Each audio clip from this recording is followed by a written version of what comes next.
This photograph was taken over 100 years ago. A single moment, frozen in time, in the city they called the second city of the empire. A place where ships that ruled the oceans were born, where fortunes were made in a single afternoon. But step off those grand boulevards, walk into the shadow of those smoking chimneys, and you'll find another Glasgow. A city where one toilet served 30 people, where babies died before they could walk, where the price of building the world was paid in human lives. This is Glasgow in the 1880s, the workshop of the world and the graveyard of dreams. Using AI technology, I've reconstructed what this city looked like, bringing Victorian photographs and records back to life. This is the Broomielaw, the beating heart of the River Clyde. In 1880, if you wanted the finest ship money could buy, you came here, and only here. These riverbanks stretched for miles, lined with shipyards, cranes, and the constant thunder of hammers on steel.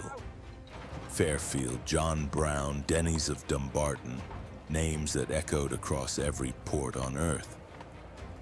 At its peak, 1 in every 5 ships sailing the world's oceans was Clyde-built. Not 1 in 10, 1 in 5.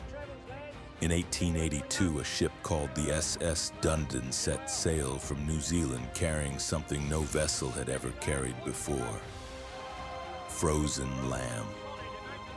98 days later, when it docked in London, the meat was still fresh. The technology that made this possible was born right here on the banks of the Clyde. And it didn't just change shipping, it changed what the world ate. Suddenly, a lamb raised on the far side of the planet could end up on a dinner table in London. A single Clyde-built innovation quietly reshaped how the entire world fed itself. The phrase Clyde-built became a guarantee of quality, like a stamp of approval from the workshop of the world. But this empire of iron and steel demanded a price. And that price was paid in the tenements that rose in the shadow of the shipyards.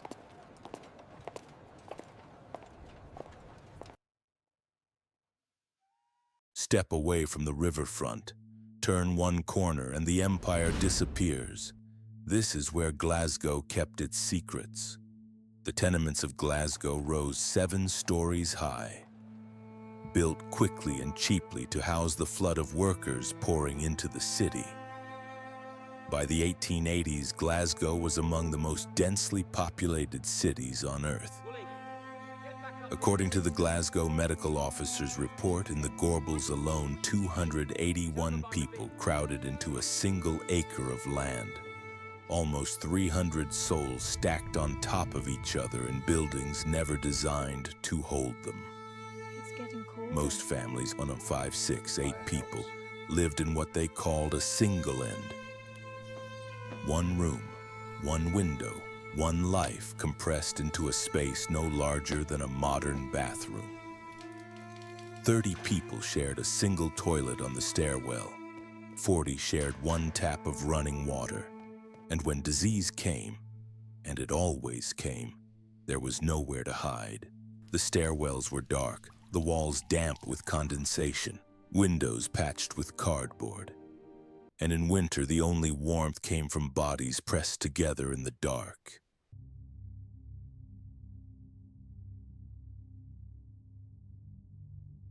Look at these faces crammed into a passage barely wide enough for 2. Many had crossed the Irish Sea hoping for something better. What they found was this. The Irish arrived in waves, driven from their homeland by famine, by poverty, by the desperate hope that Scotland might offer something better. Found work, backbreaking work on the docks, in the shipyards, laying the railway lines. But they also found suspicion, hostility, and the worst housing the city had to offer. The Gorbals became their refuge and their prison. The sectarian divide that would define Glasgow for over a century was already taking shape.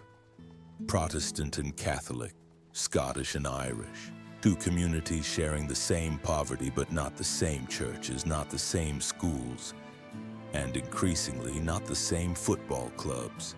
Rangers, founded a decade earlier, had become the team of the Protestant establishment, a symbol of one side of the city's deepening divide. And then, in 1887, something remarkable happened on the other side. An Irish Marist brother, a man called Brother Walfrid, looked at the starving children around him and decided to act. He founded a football club, not for sport, not for glory, but to raise money to feed the hungry children of Glasgow's East End. He called it Celtic, a club born not from ambition but from desperation, an act of charity that became a symbol of Irish Catholic identity in a city that wasn't always welcoming. Because in the wealthiest empire the world had ever seen, children were starving in its second city. Let me tell you about Mary. She had no last name worth recording. She was 8 years old, and every morning she walked to a factory that was slowly killing her. Her job was to dip wooden sticks into white phosphorus, hour after hour in a room thick with chemical fumes that burned her eyes and caught in her throat. The same substance that over months and years would rot the bones in her jaw. They called it Phossy jaw. The factories called it the cost of doing business. Her wages?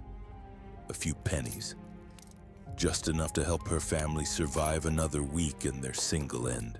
Mary wasn't unusual. She was typical. One of thousands of children whose names were never recorded, whose lives were spent before they began, in the single-end apartments dragged down by devastating infant mortality. 1 in every 5 babies did not survive their first year. 1 in 5 before they could walk, before they could speak, gone. Those who survived bore the marks of poverty on their bodies. As Dr. James Byrne Russell, Glasgow's legendary medical officer, documented in his reports, 14-year-old boys in the slums were, on average, 4 inches shorter than their counterparts in the wealthy West End. Same city, same river, but different worlds. Rickets, the disease of crooked bones caused by poor nutrition, affected 1 in 3 children. There was no childhood as we understand it. By 7 or 8, many were working. School was a luxury. Survival was not. Made visible. Now walk west. Just 15 minutes from those tenement stairwells. Same city, same sky, same rain, and yet a completely different world. In the grand terraces of the West End, the same industrial wealth built a different world entirely. 3-story townhouses with separate rooms for servants, private gardens, indoor plumbing, a luxury beyond imagination for most Glaswegians. The merchants who owned the shipyards lived here, far from the smoke and the squalor. Their children studied at the University of Glasgow. Their wives shopped on Sauchiehall Street, ordering silks from the Orient. A single dress from the finest Sauchiehall Street boutique cost more than a tenement family earned in a year. In the East End, a woman might work 14 hours in a textile mill, breathing cotton dust that would kill her before she turned 40. Life expectancy told the whole story. Dragged down by the infant deaths in those overcrowded tenements, a man born in Glasgow in 1880 could expect to live just 47 years. And these numbers had actually fallen since 1820 as industrial hazards and ever more crowded housing took their toll. The tragedy was not poverty. Every city had poverty. The tragedy was the proximity. Unimaginable wealth and unimaginable suffering existing side by side.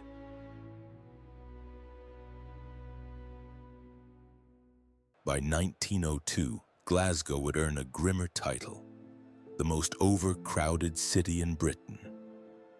But something else was stirring in those tenement stairwells, a growing anger, a sense that things did not have to be this way. Trade unions were organizing. Workers were demanding better.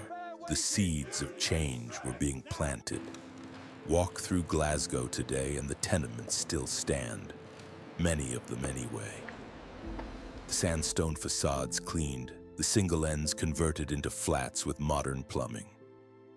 The Gorbals was demolished and rebuilt in the 1960s. The old slums replaced with tower blocks that created new problems of their own. But along the Clyde, you can still feel it. The shipyards are mostly gone. Cranes stand as monuments to what was. The river that once launched 1 in 5 of the world's ships now reflects luxury apartments and museums. Where mudlarks once scavenged for scraps, tourists now take photographs. The same riverbank, different centuries. The Glen Lee, one of the last Clyde-built sailing ships, sits restored in the harbor. A reminder of what these hands once built. The Glasgow we see today carries the memory of both cities. The one that built an empire's ships, and the one that paid the price. If these streets could speak, I wonder what stories they would tell. If this reconstruction changed how you see Glasgow, leave a comment. Tell me which moment hit you the hardest. Like the video and subscribe for more cities brought back to life. And thank you for walking through those tenement stairwells with me.